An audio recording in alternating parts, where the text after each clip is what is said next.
pensé avec pas beaucoup d'épaves, Héraclite, Jésus, Bouddha, Montaigne, Descartes, Pascal, Spinoza, Rousseau, Hegel, Marx, puis les psychanalystes Jung, Freud, les grands écrivains Dostoïevski, Proust, Heidegger, l'école de Francfort, les penseurs de la science et les scientifiques penseurs, le surréalisme, Ivan Illich, Beethoven, pour finir par Kant. C'est une promenade philosophique assez extraordinaire. J'espère que je n'oublie pas un de tous ces chapitres que vous pourriez donc visiter.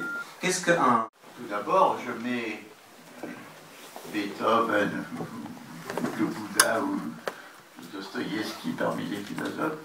C'est-à-dire qu'en fait, pour moi, ce sont les pensées, les penseurs qui m'ont influencé. Mais quand je dis des penseurs, je ne pense pas seulement à des penseurs qui ne sont pas des philosophes, qui sont des scientifiques comme Einstein, comme Niels Bohr, mais je crois qu'il y a une pensée profonde chez Dostoïevski, chez Proust. Et dans le fond, c'est à travers leurs œuvres, à travers leurs personnages, leurs histoires, c'est leurs pensées qui m'ont beaucoup influencé. Je suis une abeille qui butine toutes les fleurs parce que j'ai des admirations incompatibles. On ne peut pas à la fois admirer Kant et Hegel. Moi, j'admire les deux pour des raisons culturelles que j'explique.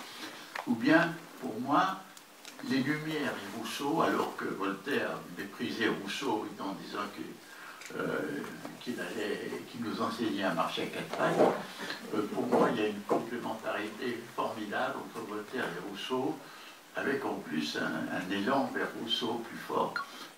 Mon père ne m'a apporté aucune vérité religieuse, politique, sur la vie.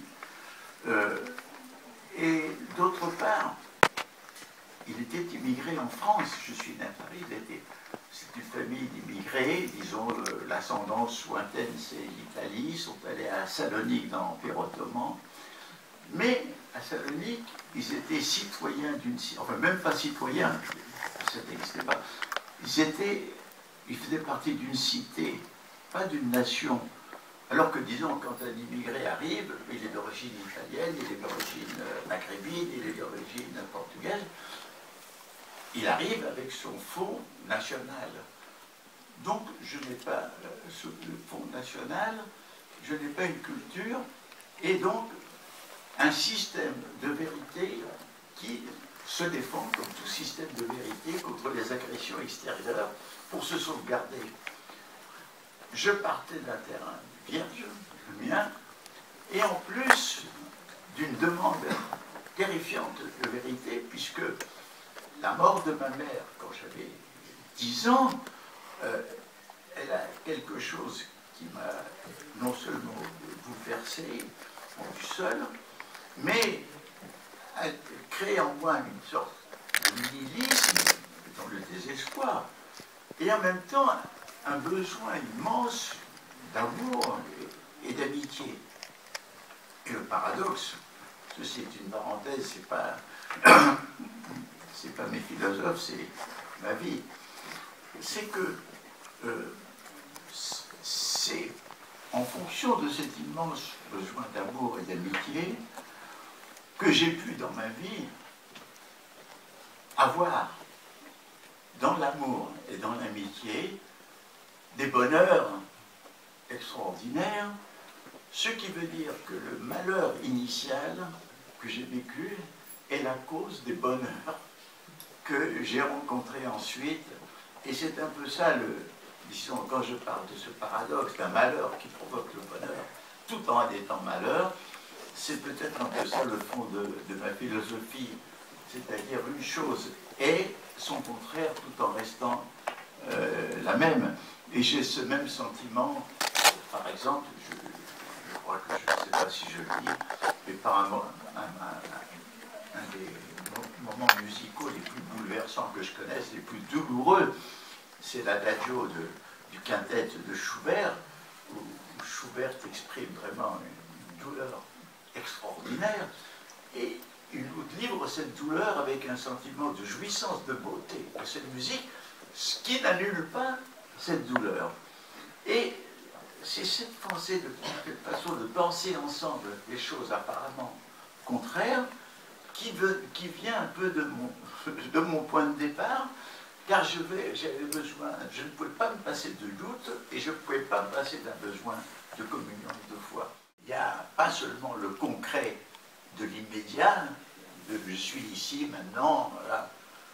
Il y a un autre concret, qui est la complexité, il n'avait pas le mot là, mais le concret, c'est de voir les aspects les plus divers d'une même personne ou d'un même phénomène. Il y a le complexe, c'est aussi un concret, parce qu'on voit tous les aspects d'une personne, au lieu de la limiter à un seul aspect. Et parce que aussi, ma culture philosophique est pleine de trous. C'est un émental. C'est rassurant. Poser la question sur ces deux chapitres qui apparemment séparent l'un l'autre sur Bouddha et Jésus.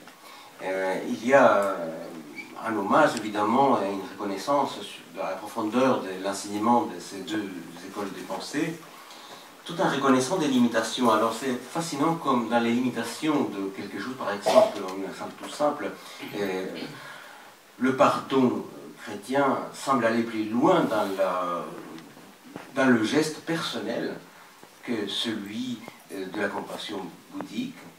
Et de la même façon, le christianisme semble ne pas aller si loin dans le fait qu'il se cantonne à l'humain et non pas à la nature, à l'animal et à tout le vivant comme dans le bouddhisme. Pourriez-vous nous parler de cette dualité, de ce dialogue qui n'a jamais eu lieu à l'époque mais qui peut avoir lieu aujourd'hui, puisqu'on sait d'ailleurs que vous connaissez le Dalai Lama et des personnes de cette hauteur-là. Deux idées clés. La première idée, c'est cette idée de compassion pour la souffrance, du sens de la souffrance, la découverte, l'importance de la souffrance qui, dans la vie, et pas seulement dans la vie humaine, dans la vie animale.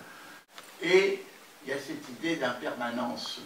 D'ailleurs, c'est très curieux parce que le Bouddha est contemporain d'Héraclite, et Héraclite avait aussi ce sens que tout coule. Et c'est une idée d'autant plus évidente, et qu'on tente toujours à la refouler.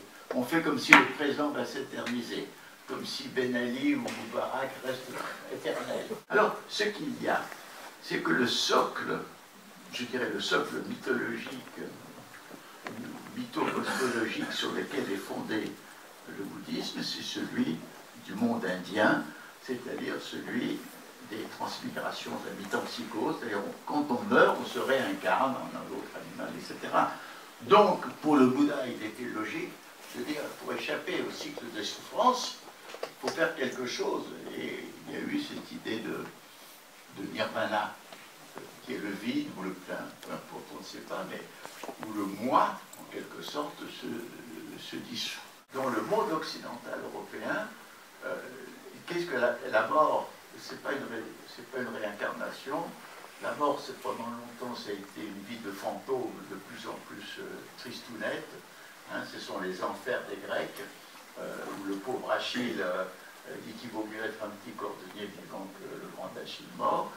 Et la mort est apparue comme un gouffre tel qu'il y a eu des religions de salut qui ont promis la résurrection. En ce qui concerne Jésus, c'est vrai que c'est pas seulement le pardon adultère qui est un appel à l'autocritique permanente de celui qui condamne. C'est ça qui est intéressant, que celui qui n'a jamais péché, péché de la première terre. C'est ça la force. Et la deuxième force dans le pardon sur la croix, c'est pardonnez-leur, ils ne savent pas ce qu'ils font. C'est-à-dire, parlant de cette inconscience, de cette imbécilité humaine, que déjà les Grecs avaient avait déjà pointé en disant que les méchants ne savent pas très bien ce qu'ils font, et que l'on trouve aussi chez Marx qui dit que les hommes font leur propre histoire sans savoir qu'ils la font. Je ne peux pas penser que Jésus est ressuscité, je ne peux pas... Il y a tout ce qui est révélation de cette religion. La vertu du bouddhisme, c'est qu'il n'y a pas de révélation, sinon la révélation intérieure. C'est une révélation par un Dieu supérieur. Et puis, vous savez, qu'est-ce qui fait que je suis spinozan avec le S qui veut dire qu'il faut oser aussi l'être. C'est parce qu'il a éliminé le Dieu supérieur et extérieur au monde pour mettre la force créatrice dans le monde lui-même, dans la nature elle-même.